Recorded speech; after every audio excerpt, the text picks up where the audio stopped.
The Boston Celtics have a new look roster for the 25-26 season, and with that comes with a lot of uncertainty. But I think that the Celtics are going to shock the NBA, and a big reason why is because of these two newcomers. We're going to start with this guy, Anfernee Simons, who I think it looks like baby Dame throughout his first couple preseason games, and it's pretty easy to know why. He spent a lot of time up in Portland with number 0. And then we're also going to talk about Chris Boucher, who I think is emerging as a new leader for this Boston Celtics team, both on and off the court. He's going to be an enforcer. He can do a lot of things, and we're going to break them all down on today's show. Before we do, though, make sure you are subscribed to the channel because the season is 1 week away. Watch parties are coming back, baby. Let's go. We will be live for the season opener against the Philadelphia 76ers. Subscribe, turn notifications on. You'll know exactly when we go live. We're also on our way to our next milestone of 54,000 subscribers. Can we get to 54K by opening night? It's a long haul to get there. I need 240 diehard green teamers to hit that subscribe button if you want free Celtics content every single day.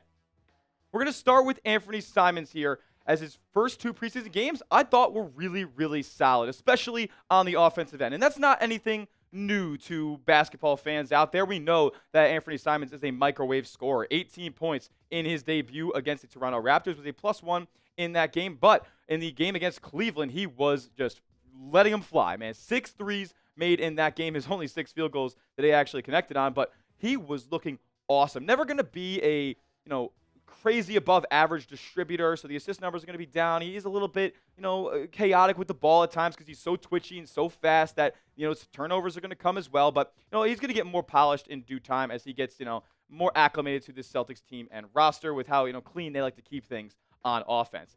The real big takeaway from this isn't the box score numbers because we all know he can score in bunches. It was just the way he was moving with the ball in his hands. That little power dribble step back that he takes, it seriously was looking reminiscent of Damian Lillard in his prime. And I'm not saying that he's Dame Dollar by any means. He's not going to be, a first-team All-NBA or, second-team All-NBA like Dame has been in his career. But he's absolutely going to be a threat for this team offensively. Now, what was interesting that I thought, the interesting takeaway I took away from his 2 preseason games so far is when he was playing in the Cavs game, things were sped up a whole heck of a lot more than they were in the Raptors game, where the Celtics were a little bit more shorthanded. Now, the reason for this is Anfernee Simons knows that he can size up defenders. He knows that he can work in isolation. Well, without Derek White and without Jaylen Brown in the lineup, he was relying a lot more on those type of things, which led to late shot clocks, sometimes turnovers and just long possessions where we know that the Celtics want to speed things up a whole heck of a lot this season. Simons has the talent, but he's got to buy into the tempo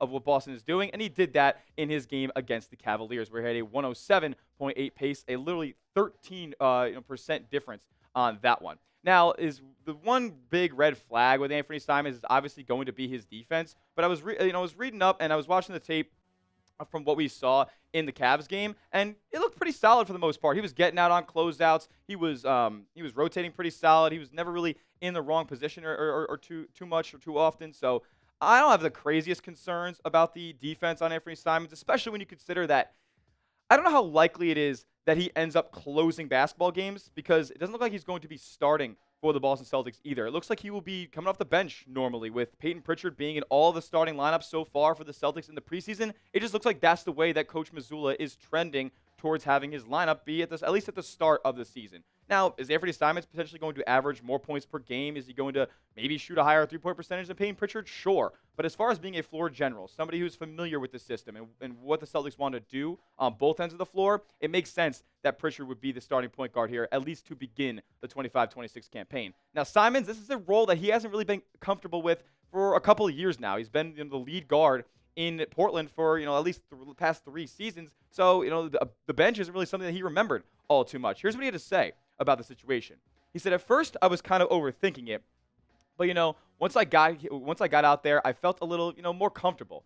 Obviously, when you've been starting for, I don't know how many years, too, you feel like, you're changing the kind of routine that you've built over the last couple of years. But I think those early years coming off the bench really helped me in trying to understand coming off of the bench and the rhythm and just the preparation coming off of the bench. So, he was also talking about a couple of different drills that he was doing and whatnot about, hey, he would, be sitting in a chair and his trainer would tell him to get up and he'd be passing the ball and he's got to hit a jump shot like that. So he knows kind of how to be effective in these situations where he's not the total focal point. Now, he is absolutely going to play a huge role within this Celtics team this season, but he's got to buy into that role.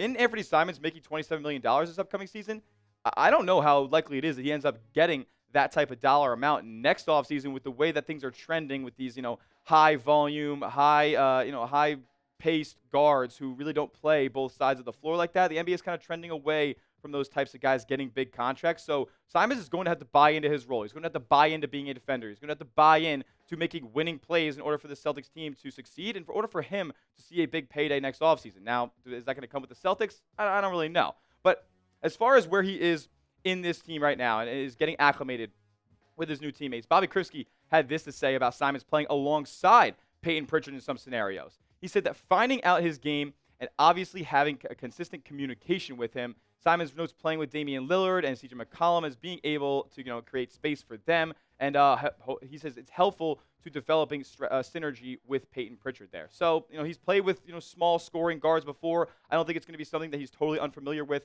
this season. And I think those possessions, at least offensively for Boston, are going to be some of their best units. Now, it is important to remember that the plan for Anfernee Simons likely for Boston is to trade him at the trade deadline, but at least for however long that we have him right now, because the C's obviously want to avoid those luxury tax penalties and all that stuff that would come up next offseason, dealing Simons is $27 million and trying to get under the tax is a priority for Boston. But at least for the time that we have him now, I'm really, really excited for what he's going to do, especially in the offensive end. And I'm intrigued by his defensive upside as well, because we just haven't seen him do that so far yet in his career. So with that being said, let me know down in the comment section.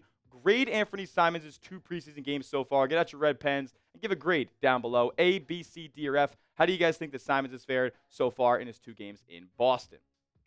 Let's talk about Chris Boucher now, because I think he's going to provide a lot different of a skill set than Anfernee Simons does, both on and off of the court. Simons a little bit more reserved, kind of that younger, kind of mentality of a player. But Boucher is 32 years old. He's been in this league for nearly a decade now, and he's all in on just contributing to winning, whether that comes off of the court or on the court. He said, I just want to be able to put me anywhere you want and try to be able to help the team regardless of where they put me. So let's talk about where they are going to put Chris Boucher this upcoming season, because he's going to play and wear a lot of hats. For starters, this is the team's new enforcer. You lose Al Horford. You lose Kristaps Porzingis. Jason Tatum's not playing this upcoming season. So Jaylen Brown, Derek White's not much of a fighter. You don't really see like the fire or him getting too hot on the court too often. You can see it with Jaylen Brown, maybe sometimes with Peyton Pritchard, but they need a big body out there that's just going to make shit happen. I mean, we've seen Chris Boucher go at Joe Mazzulla before in a ball game. So, like, he's no stranger to this. I'm very, very excited to see him kind of,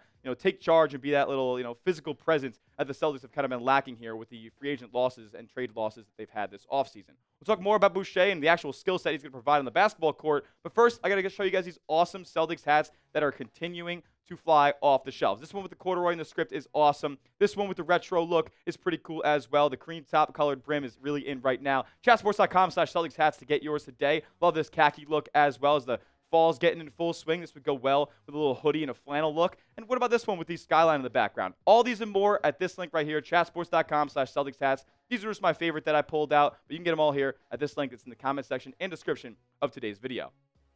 So Chris Boucher in the preseason so far, honestly, has surprised me quite a bit. I mean, look at that Raptors game when the Celtics lost by 2.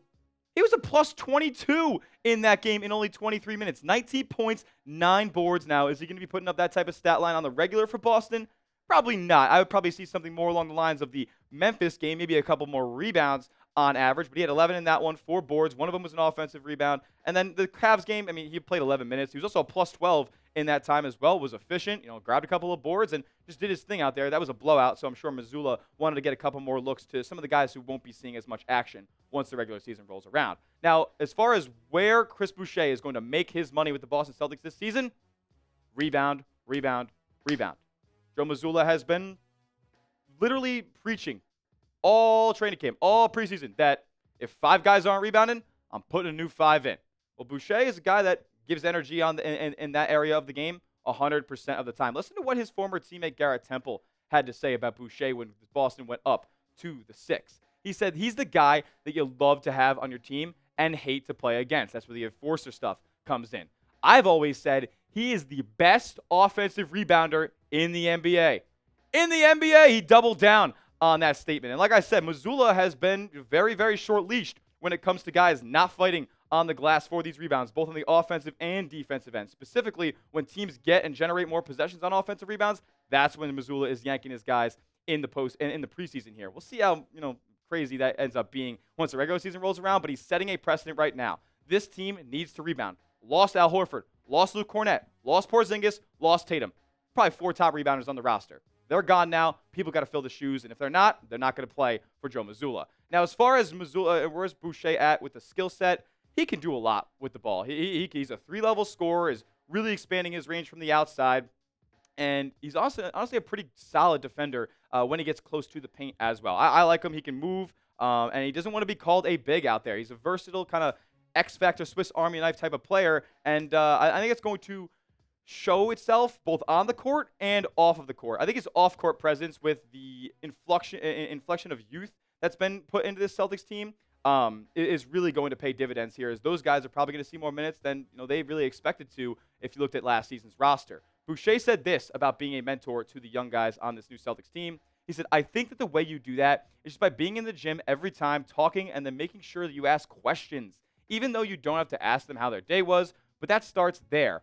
How his day was, and have a little conversation. The conversation gets bigger over time, and then you get to know who they are, and you spend more time with them. He's a people person. He's one of the most personable guys in the league, and even though when he gets on the court, he's not so personable to the other team, but he goes to bat for his teammates, and I love that. With this new-look Celtics team, you need that type of leadership kind of injected into your team because a lot of it was lost in the offseason. So I'm pumped up about that. He talked about how he learned this type of veteran leadership from Kyle Lowry over in Toronto, and that's a guy who's a consummate professional and has instilled the principles in Chris Boucher that I hope he instills in the rest of the Celtics roster. Mazzulla commented on this aspect of Boucher as well. He said he cares about winning. He cares about people. He takes pride in his work ethic. There's few guys who take no plays off, whether it's a shoot-around or a game, and that guy is one of them.